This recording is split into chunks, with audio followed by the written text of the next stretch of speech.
Hey, welcome back to the Docs Who Lift podcast. I'm your host, Dr. Spencer Nadolsky, and I got my co-host here, Okay. super endocrinologist, Dr. Karl Nadolsky Jr. And today we're going to be talking about the brand new, just released ACE algorithm for the evaluation treatment of adults with obesity, adiposity-based chronic disease. ACE, American Association of Clinical Endocrinology, of which Finally. my brother is basically the leader of. Well, hey, I was the lead author, for better or worse. You were So, the lead author. We God, oh my God. wanted to make sure that we did not do this podcast before it was released, because last time my brother did that for the liver guidelines. If anybody remembers that, probably not. Yeah, A couple of years back, we tried to they time it demoted out him right, after and he got demoted. Jeez. Anyway, Oh all my right. God. Okay, so here's an algorithm. These aren't guidelines. Is it more of an algorithm, a little bit more, I would Yeah. say, practical, Yeah, uh, very and kind of practical. just being like, okay, this is what you need to do, as opposed to like the whole guideline thing. It's a whole thing. Anyway, so we're gonna go over this today. Yeah, Uh, and this is my first time like going through this for anybody else, and so I thought this would be a good opportunity because we're pretty casual and we like to translate clinical guidance for patients, since that's like our whole life is making sure patients can get something out of this. And this has been a long project, as you know, lots of ins and outs. Coming to consensus based upon good evidence is a lot easier said than done. And I'll tell you, they threw the monkey wrench of the whole Lancet Commission at us while we were in the process of this, and that caused a substantial delay in debate. So I'll try to talk it out a little bit. And what does it even mean, Basil? What does it matter? yeah, if anybody remembers, the Lancet Commission was the whole thing where they made the definitions of preclinical and clinical obesity, and so we've talked about that a little bit before. So it's going to come up here in a Yeah. little bit. And maybe, yeah, maybe in the future we'll get my second author, who's really been my mentor in ACE endocrinology guideline development, Tim Garvey, who's been an expert at this for long before we were even in med school. He was on that commission, and so he was able to give us some insight while they were working on it, and how we could kind of reconcile it, but more to what we think is actually practical and reasonable. So anyway, so just to kind of get going, the ACE principles are now asked to be in all of our guidelines and clinical practice algorithms. So here's a principles of person-centered, complication-centric management of obesity or adiposity-based chronic disease. So you can see we just have 9 real important principles we think need to be prioritized. One, emphasize that it's about the whole person health, and it's not just about BMI. So we actually say de-emphasize BMI. It seems like people have been saying that forever. Everyone knows that, and we'll talk about how it's still helpful for screening and classification. But really, it's about people's health. I always say it's what's on the inside that counts. What is obesity? What harm is obesity causing, or what risk of it is there, and focus on that. And really, clinicians need to be empathetic. Healthcare professionals of all sorts need to be empathetic towards people struggling with their weight, and it needs to be a chronic treatment program. And so that's basically what number 2 is saying. With a good healthcare professional and a team that's helping not just for the weight loss, but make sure the treatment goals are optimized for their health. Number 3 is about the anthropometrics. When we say anthropometrics, that's like body mass index, weight, height to weight, waist circumference, body composition, and Anything you could measure, like yeah. body. And so, Body there are different ways to essentially estimate body fat that correlates to excess adipose tissue that is consistent with obesity, the disease of obesity, excess adipose tissue that's potentially causing harm. And so body mass index is can be part of that, but we have to, pay attention to the clinical aspect of a patient. Like, does it actually reflect increased adipose tissue, or are they very thin but they have excess adipose tissue and not much muscle? And we'll get to that in one of the slides. But all the other aspects, waist circumference, waist to height, body composition, so those are needed. Just an Then aside, number 4, I it's have really the clinical component. hold Yeah, on. I get this alerts on Reddit now where should be people good. mention us, Oh, and so good God. someone was like, So tons of people are like, you should listen to Docs Who Lift. And they made a comment like, yeah, you really shouldn't be focusing on the whole anthropometric only. Shout out to the Docs Who Lift where I learned that term. I thought it was so funny. I was Oh, like, heck oh, yeah. that's funny. They learned the term That's funny. anthropometric Yeah. from one of our So yeah, students. that just means measurement of the body, basically. So, Yeah. but more importantly, number 4, the clinical component. So this is where we really stage the severity of disease, and gets into the whole Lancet Commission, preclinical, clinical obesity stuff we'll talk about, and then really individualizing and personalizing health goals with a target weight loss that's actually expected to achieve those goals. Number 6, obviously, comprehensive treatment plans. Certainly lifestyle, we are lifestyle shills. I'm very proud of the lifestyle slide. Maybe we'll spend the most time on that one, but also medications and surgical options for people to lose weight and get healthier. Long-term goals of therapy, really all about health. And then, you know, uh, making sure that we're continuing beyond just behavior lifestyle therapy for any medication surgeries that need to be long term. So that's really kind of those are the principles. But let's just get into it. So this is a care model for screening and diagnosis. So we still, we talk about screening via BMI mostly because that's so established and it is pretty good on a population basis, as we've talked about over and over again. But we also have to think about patients who maybe are thinner, don't have an elevated body mass index, but maybe they don't have a lot of muscle. Maybe they have what we call sarcopenic obesity, and maybe they already have things that we know are related to obesity, like diabetes and whatnot, and they actually do have the bigger picture of what we call adiposity-based chronic disease. And so over there on the left, you see the anthropometric component, and then on the right, the clinical component. And we use a lot of history and exam and biochemical testing and blood pressure testing, maybe sleep studies, et cetera. So then we split this slide up and we talk, the next slide is really just the anthropometric screening and classification. So now everyone's going to love that term, anthropometrics. So body mass index, classifying it, that can help us say, well, where are they in terms of the classification?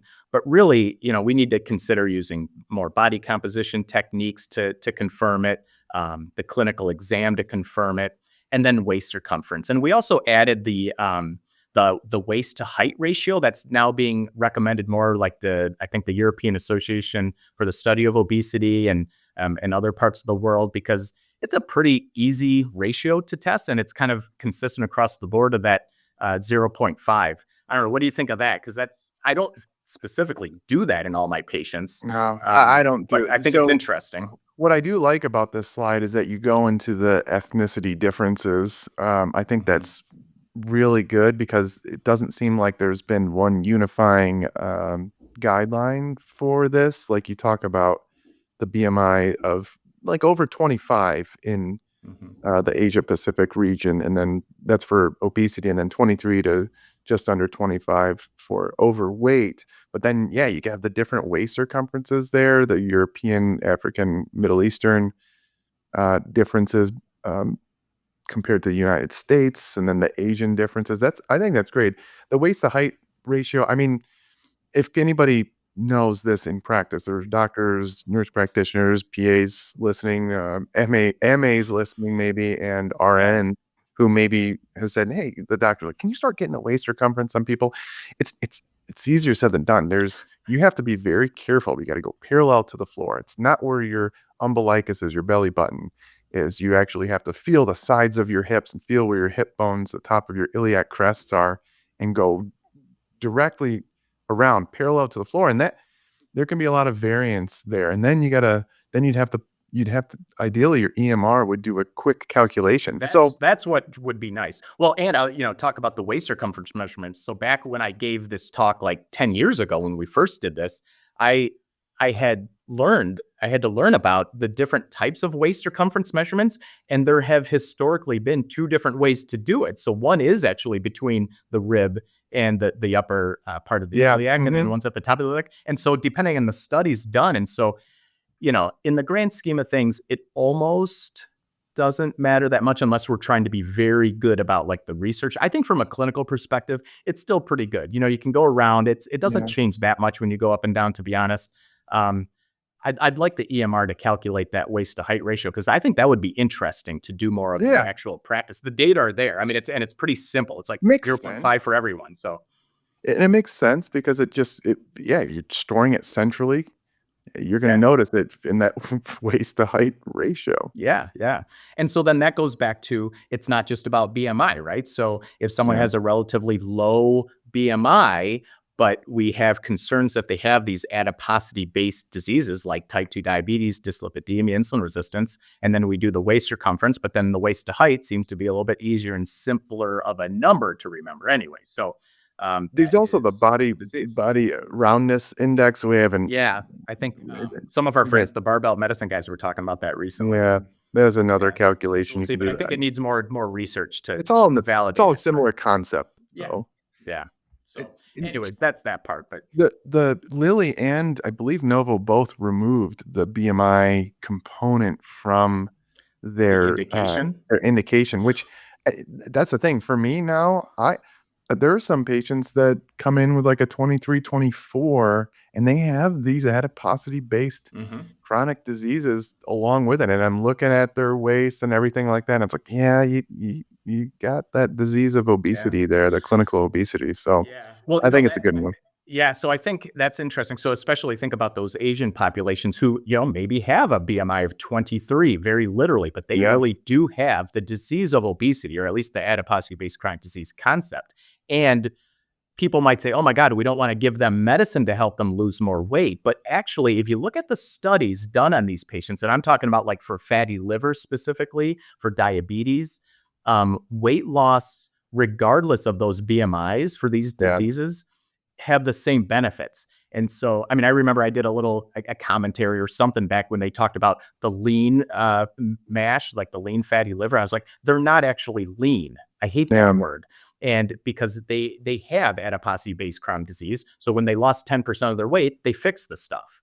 You're like, However that was diet, you exercise, posted medicines, whatever. you gave them a picture of yourself. You're like, that's not lean. This is lean. Yeah, exactly. On the other hand, I mean, well, this could get really complicated, but we get into lipodystrophies and stuff where people look really lean, but it's all being stored in their visceral area in their liver and stuff, and they have some of the worst disease possible. Yeah, I had a patient in private like 10 years ago who had like an HIV Oh yeah, lipodystrophy, lipodystrophy. Yeah, and their arms were jacked. It was it shredded, was it was shredded. shredded. I'm like, Jesus, man.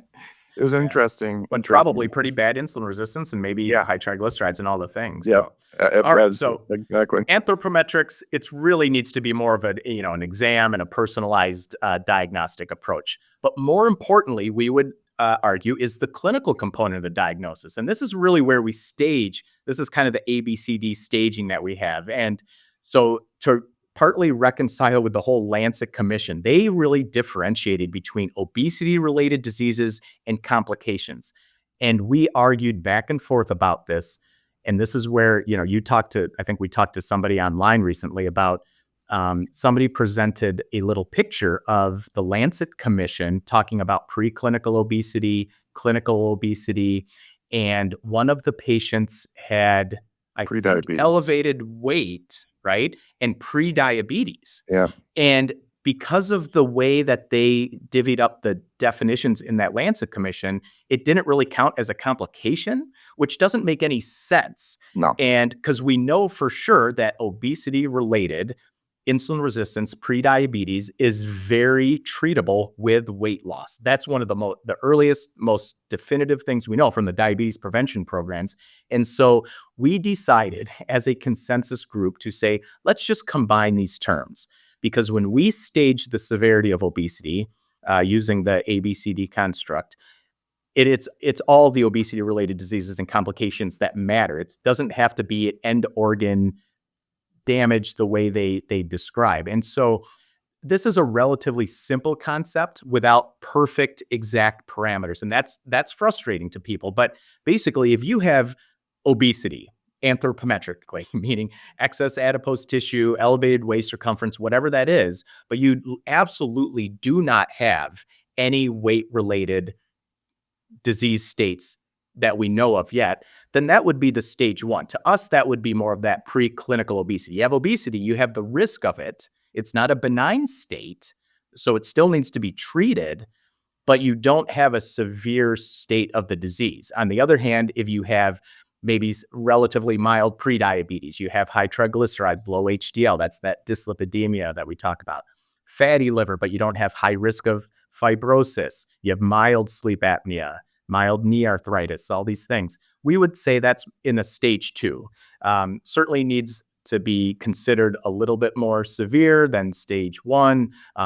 Should have a little bit more intensity of therapy, but not as urgent per se. Whereas stage 3, that's like really severe. So we say at least one severe obesity-related complication or disease. That would be like type 2 diabetes. And then, of course, even within that, you have a whole severity spectrum, right? You could have type 2 diabetes that is requiring tons of medications, including insulin and heart disease and advanced liver fibrosis. But like really any of those sort of advanced severe obesity-related diseases, we would say that's stage 3. We need to be more aggressive, not only with our obesity therapy, but also the non-obesity, like kind of the related disease therapy too. Yeah, I think this is better than the Lancet Commission's Good. stuff. Well, you should see a lot of the advocacy groups for, obesity are kind of like, hey, the way they worded the preclinical obesity, their insurances will latch onto this and they will not treat. And what you're saying here in stage 1 does entail risk of future obesity related diseases and complications. Even though there aren't any right now, and it's stage 1. It's not like a stage 0 where it's not. I think that's the right way to do it. That's interesting that you bring that up, because remember when we had that whole stigma conference a couple of years ago, and we used to, in the old guidelines, 2016, we did have it as stage 0, 1, and 2. Yeah. And people brought that up. They said, you know what, stage 0 sounds like it's almost too safe. Yep. A false sense of security, as Dad would say. Yeah. And so we literally changed it to stage 1. I think this was I think this is well thought out. And for anybody listening, this is the first time I purposely didn't look at this, not only because I wanted to wait for my brother to explain it, but because I just didn't have any time. Yeah. So, and then on this slide, we also talk about, what else to consider when evaluating patients who are struggling with their weight. So we obviously, these are things that everybody should do with everything we do in medicine, but sometimes it's hard and they're, things sometimes fall through the cracks, but always think about iatrogenic etiologies. What does that mean? Well, taking medication that promote weight gain. We have a ton of medications out there that people need that promote weight gain and obesity. We, especially in my world, we have to think about, are there any other hormone causes? Do somebody have pituitary or adrenal tumors or, acromegaly or, hypothyroidism that might be contributing anyways. And then, of course, genetic or syndromic obesities that, we don't need to talk too much about here, but we have some podcasts on that. We have a whole podcast on the medicines that promote weight gain. So if you're interested, it's like a few years back. Yeah, it's like 3 years ago. I mean, do we need to redo these things over? I don't even know. But and then we do have multiple endocrinopathy types of podcasts where we've gone over hypothyroidism, Cushing's disease, and some of these other similar ones. And when we do have a genetic podcast as well with Dr. Jesse Richards, it was a pretty good one. So yeah, people like that one. And then we do have a weight bias one. Yeah, absolutely. So okay, so then this slide, this is a newer concept that I think people have been talking about for a long time, and we felt like it was time to really put it out there in some guidance. And this is about the response to therapy and weight loss targets for people with these adiposity-based chronic diseases. So how much weight should be targeted to achieve what we expect to be a clinically meaningful benefit? So once upon a time, before we had good medications and even before surgeries, remember people used to say, hey, 3% weight loss will help with blood pressure and triglyceride, right? Yeah. And then it kind of turned into 5% because we know from the intensive lifestyle therapies, 5 to 10% was at least achievable. And that was starting to show diabetes prevention in those with prediabetes. That's from all those diabetes prevention programs. You started to see benefits in people with type 2 diabetes. But then once we started getting some of these newer medications, and even the first generation that we'll talk about in a little bit, if people had a good response to them, like if they had an early response in 3 months of 5% weight loss, they generally were able to achieve 10%. And that's really where we start to see the most benefit for people with these related diseases, like putting diabetes into remission, putting fatty liver kind of into a remission. That's also where we start to see the cardiovascular risk reduction. So even in some of those old trials with medications that triggered concern about increasing cardiovascular risk, if people lost more than 10%, they actually did have a cardiovascular risk reduction. But now, because we have such good medications, we can start getting over 15% weight reduction, which really starts to put these things into remission, like actual, fibrosis of the liver, MASH, type 2 diabetes, putting things like our metabolic syndrome components, PCOS, into remission, sleep apnea, hence the approval for some of the medications. And so now you might not know these terms, but I thought this was my idea. So if people don't like this, then this is my fault. But it's analogous to thyroid cancer. And so in thyroid cancer, when people they have surgery, maybe they get radioactive iodine to treat the lingering risk, depending on what the initial risk was. If they end up not having any of the tumor marker or anything seen on like ultrasound or other imaging modalities, we call that an excellent response to therapy, because we know that it's so statistically good in the future that they're going to not suffer, recurrence and mortality. And so we have the data to support these terms. We basically just decided to use these terms. So an incomplete response, especially that early response to therapy, if people aren't losing 5% of their weight at 3 to 6 months, that's really an incomplete response, because they're not going to be predicted to get that 10% that really is what we're going to call a good response. And then that 15% weight loss really is an excellent response from a weight perspective, because it predicts the clinical benefits.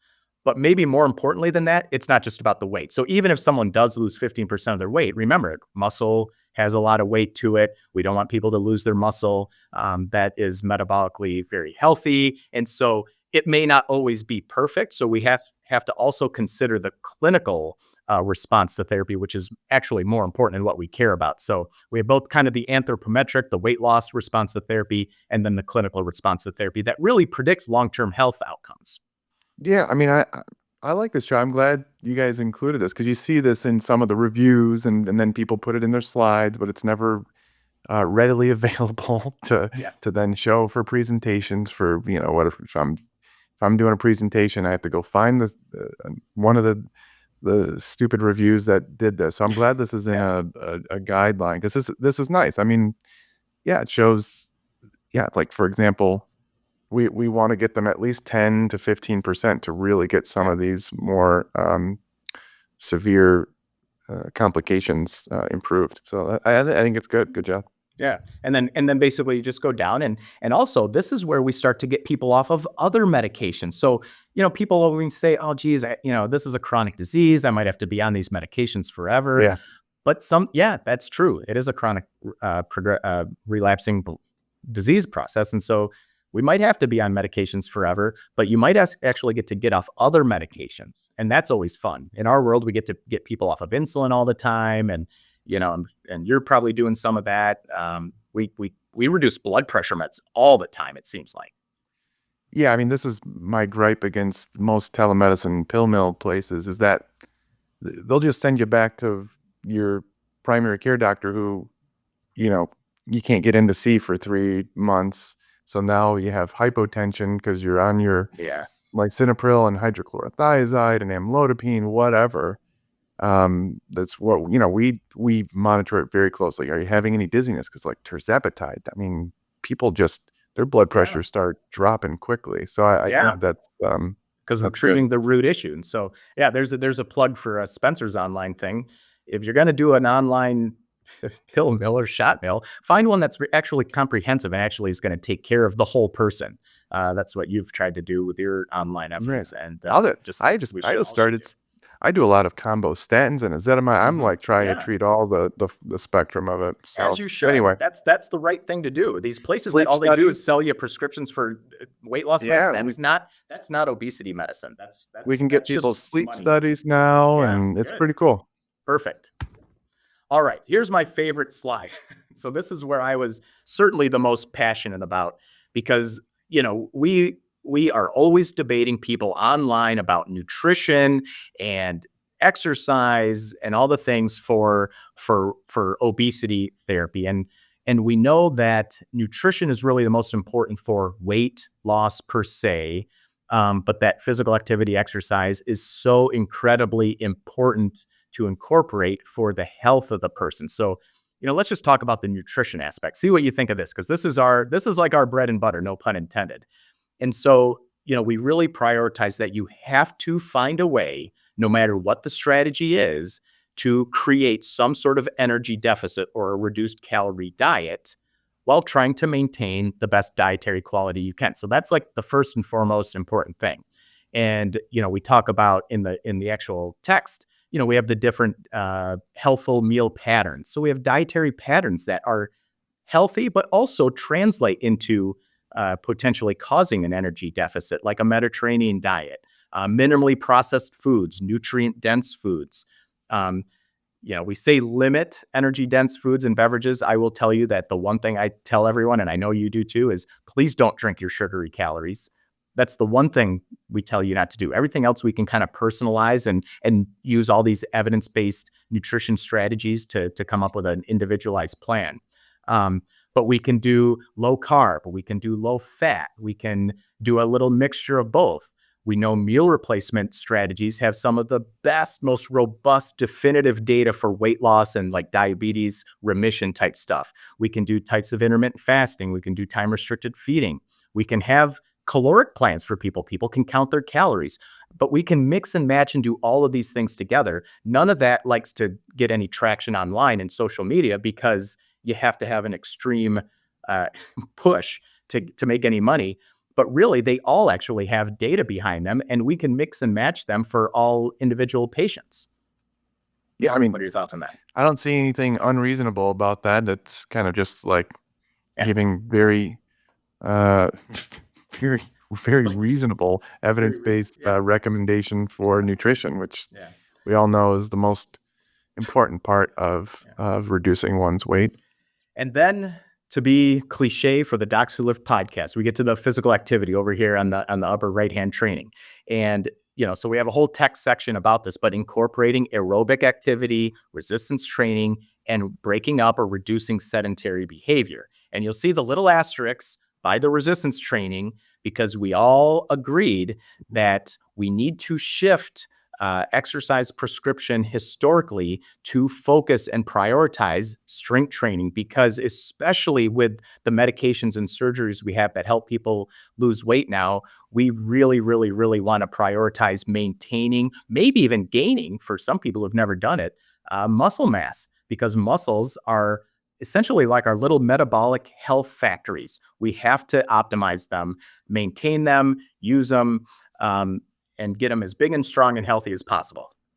Well, someone should message Dr. John Jakisik and tell him I won that debate. I know. That I was have a little bit of a conflict of interest for that debate, but that was my. If anybody remembers, a couple of years ago, I debated one of the best, like most renowned exercise obesity researchers. He obviously took the aerobic training side. I took the resistance training side. Obviously, at the end, we agreed that you should do both. But I really said, look, because of the powerful medicines that are out, the resistance training should take the focus simply because I just think aerobic training, you should do it, of course, but because it's like good for you. to continue to Yeah. do it at the volumes that is needed to have the huge, the benefits for weight specifically are so high that I don't, I personally don't even get as much as No, they recommend the it's 300 minutes a yeah, week. it's so Um, hard. so anyway, anyway, Yeah. I agree. I think it's good. I'm glad that more people are taking the resistance Yeah. training more seriously. Yeah. Well, and when we look at the studies for weight loss, so forget the medicines, forget anything else. When we have the trials, and this is where he was basically, kind of, I guess, winning the technical question of your debate, because I think it was More data. strength training versus aerobic for weight loss per se, as opposed to treating Right. obesity and adiposity-based chronic disease, which is really what we're saying. Because on average, in all the studies with really good exercise intervention without the nutrition part, without medicine, the average is like 2% weight loss. You know what I mean? And that's with a ton Yeah. of aerobic activity. And it is a little bit more weight loss than strength training, technically.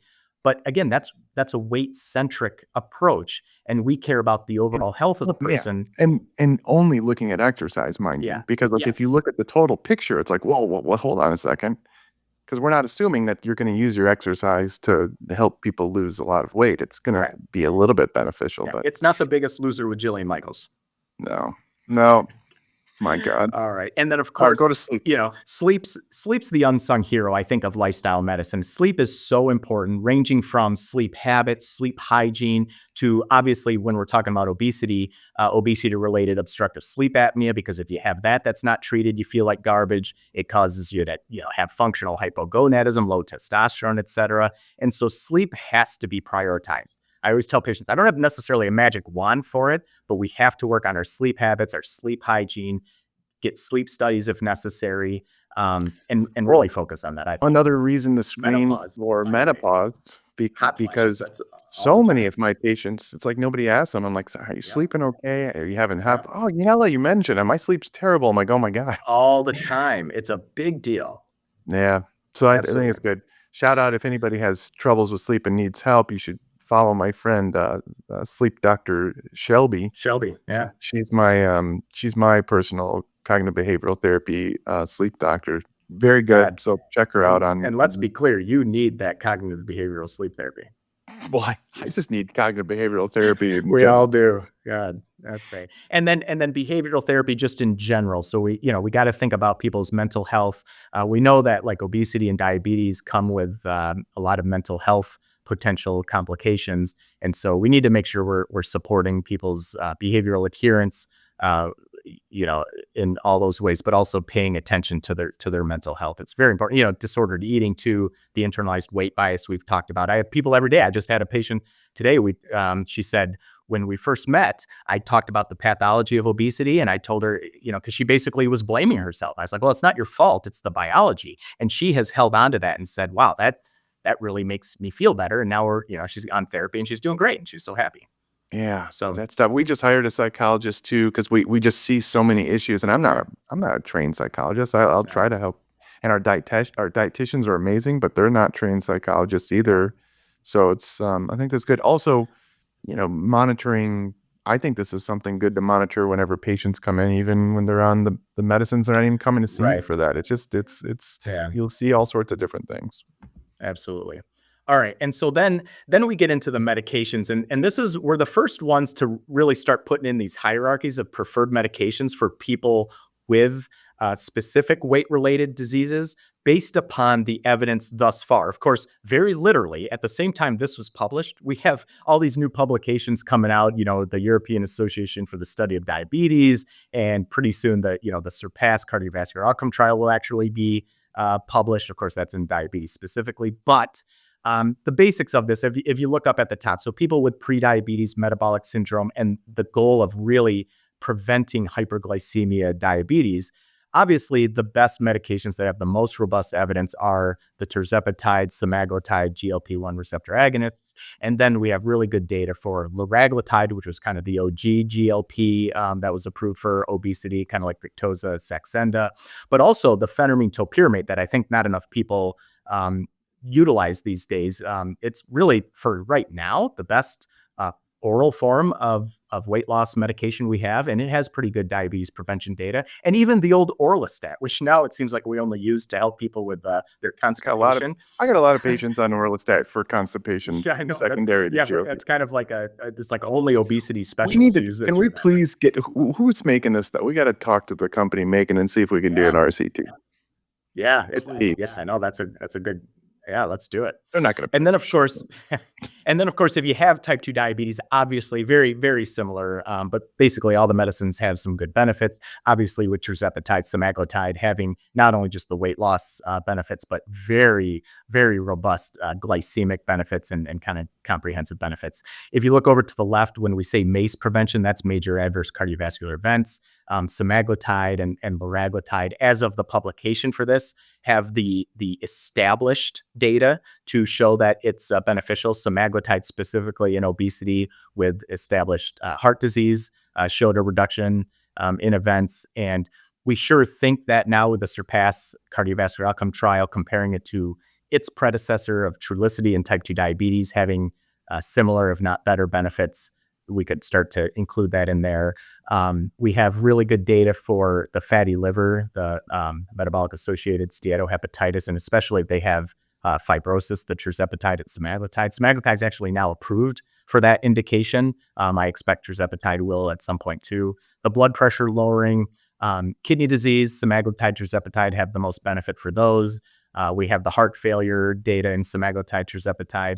And then also the biomechanical things over there in the orange, Semaglutide has the data for knee arthritis. Now, obviously, we would expect Tirzepatide also, or anything to, that goes back to the targeted weight loss. So, we start getting over 10, 15%. We should be getting these benefits anyways, but we have the data to support Semaglutide and arthritis, and then Tirzepatide, and even Phentermine topiramate for obstructive sleep apnea, which has the indication for Tirzepatide.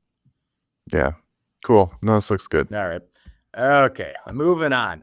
All right, now this is where we fight because this is where Tirzepatide for everybody. Yeah, I know. This is where Spencer says, "Give it to everybody, everyone." The whole world's going to go broke. Terzi or GTFO. Everyone needs it. So this slide we felt like was very important for that exact debate because one, not everyone can afford it because if they have to pay out of pocket, but also this is where we have to figure out a way to be more cost-effective stewards of whether it's insurance or government money or people's money. Because if you have one of those severe indications for those specific medications, like you have diabetes, prediabetes, fatty liver, all those things, then those really, really are preferred. But if you don't, especially, so we're kind of talking that stage 1, maybe it's stage 2, ABCD sort of thing, then at least we should start thinking about cost-effective options, depending on if people want to pay out of pocket or not, and then really seeing how they respond. So we have Phentermine topiramate, we have naltrexone bupropion, we have Phentermine by itself. By the way, I had a patient, it was today or yesterday, with very severe, not only severe ABCD, but like a BMI of like 50 or something like that, and didn't tolerate semaglutide at some point. Got on Phentermine and had just by itself, Phentermine monotherapy, cheap, by itself, ended up having like a 22% weight loss and putting all their obesity-related diseases into remission. And so what this slide is basically going back to that good or excellent response to therapy, insufficient response to therapy, and changing it up, and then maybe having to go on to more advanced, those second-generation medications. Yeah, I mean, I have a lot of success with Qsymia or Phentermine topiramate and tons. Phentermine. It's the only issue. I really wish there was the cardiovascular outcome trial with it. That would make things like everybody. We could be using that. Again, that's for if we're talking about people with established or very high risk cardiovascular disease. Then really we know for sure that semaglutide has the data. And so that's pretty hard to argue against. And that's where I go to that other slide. But the only thing is liraglutide is it's still expensive anyway. So which is too bad, even though it's generic now. So hopefully that will change. Maybe, we talk about compounding pharmacies all the time. They should now be able to do liraglutide legally and safely. I don't understand that. The generics are still it's a whole Yeah, thing. I know. It's frustrating. So it should just be cheap. But just know that if you don't have a compelling indication for one of those more expensive medications, we do have other cost-effective therapies to try, depending on your risks, the benefits, the other medications you might be on, and of course tolerance, and then ultimately responsive therapy. And we have great success with some of those. Yeah, bupropion and naltrexone, those Rarely. It does have to be like the right. It has to be the right people, and if you choose the right people, then it's if they respond to it. Though I have, Yeah, I got some some people people that who, respond. Just it's not as much, and we just tell them that right up front. But people who talk about kind of that the cravings, the food addiction, they may be people who respond very well to it, and if they do, they're going to continue to do well to it. A lot of it's tolerance too, though. yeah, like I think. it's like they're getting headaches, they're getting nausea from the naltrexone, they're getting blood pressure spikes, they're getting anxiety, insomnia from the bupropion. Really interesting. Yeah. Yeah, So, and then the last couple slides here. This is just a big slide with all the medications available. Other than we didn't put in the slides the setmelanotide for the rare monogenic obesity and syndromics. There's a section in the text about it, but because it's not as commonly used, we didn't put it in this slide where it kind of goes through all the commonly used medications and then some of the obesity related diseases or other things that are potentially afflicting patients, and whether or not, hey, this is kind of a blue or green light, go for it. This one's really beneficial, or no data, or have some caution, monitor, or hey, there's actually some potential contraindications, like with uh, specifically hepatic impairment. Now, interestingly, you mentioned the heart risk and stuff. Phentermine, just because it has it in the label still, it's contraindicated um, with established atherosclerotic cardiovascular disease. But I'll argue that because of the studies with phentermine topiramate long term, it's not contraindicated in that. And I think going back to those studies that I talked about, if you get more than 10% weight loss, and we've had no signal of heart concern with these medications, then I'd argue it shouldn't be contraindicated, but we can't help it because it's in the label. I just want to yeah. point I that mean, out. but the 10% is a post hoc analysis, though. Right. That's And that why was we with need. that was with sibutramine, which was Yeah, taken off the market for it. But we really. but we have other data to Who's gonna show, pay for this? 10% is kind of the threshold. Who's gonna So pay for this? I don't Nobody's know. gonna pay for that. Yeah. Well, The I NIH don't know. sure as hell We isn't got to, gonna pay for oh God, Dean. And so that's basically it. And then this last slide is more for clinicians, but also patients may appreciate it just because it kind of goes down the mechanism of action, the approval, ages for it, how it's delivered, the starting dose, the dose escalations, maximum dosing, the expected or at least the weight reduction average in the trials from previously, the potential side effects to consider, and the cautions and contraindications, and of course the cost. So you see the little I, fence down there. So I know absolutely with 100% certainty that you enjoyed putting flatulence under orlistat. I especially the fecal urgency and oily stools. You enjoy you enjoyed putting that there. Yeah, now this is All right, let's see if I can good. see this now. This is a I'm gonna good stop sharing little here. there you go. Yeah, no, it's a good. I think you guys did a good job. I'd have to look at No, some of this thank other, you. but you go into the mechanism. It seems like, to me, nothing against all these other guidelines that people have put out, but some of them are just not even helpful. This is very much more to the point, practical. It has all the information anybody would ever need to understand how to prescribe, why, and to understand pathophysiology and the clinical ramifications of the staging. I don't know. Actually, this is really good. Yeah, thank you. So I had you yeah, in mind all the time. I was like, I gotta make Spencer proud, since he doesn't want to be involved in making this himself. yeah. Well, because unfortunately, Someone's got to make some I'm a money around here. capitalist. Yeah, I am a martyr. If anybody's listening, there's certain conflicts of interest. So, I had I was a small percent owner in the company Sequence, which was then bought by Weight Watchers. And at the time, I have stock in Weight Watchers. And this is one of those things where they try to be very careful about who has conflicts of interest. Now Yeah. that I don't own that, I got rid of all my stock and all that. I guess I could do it, but now I just took some money from Novo for the first time doing one of their advisory boards, planning on doing it for Eli Lilly too. And in the and we've talked about this too before. Just an aside, the money that I take from that goes towards helping. I give free care to certain individuals who wouldn't be able to afford it otherwise. Because I'm like, well, make the best use of this, Yeah, which while is nice. also, So even though we're going to try to turn into some pharma shows, I've had to decline conflicts of interest at all in the realm of related to any of this stuff for years while we've been working on the Stern guidelines. So maybe yeah, we're someday, trying to get maybe I'll do the Eli same. Lilly better start paying up. You better start praising some Tersey, King Tersey. Yeah. Although, and then Retatrutide when it comes out, man, Oh boy. it's Yeah. gonna be good. Although all the bodybuilders right now are like, just do it right now, get a gray market. I'm like, please, like, Geez, I had a I'm not, patient. Oh, I'm not can I tell risking you, I had my a life. patient the other day who said he was buying Yeah, compounded Retatrutide. I'm like, oh my god, I like that's going to be reserved for people with very severe obesity, high BMIs, severe disease, type 2 diabetes, stuff like that. I like that can't just be thrown around. It's way too powerful. powerful. This stuff is powerful. I have a lot of patients that have basically plateaued on the Tirzepatide, and it's like, no, they clinically need another 10-20% total body weight loss to have an effect, and That's that's what I'm going to be switching them.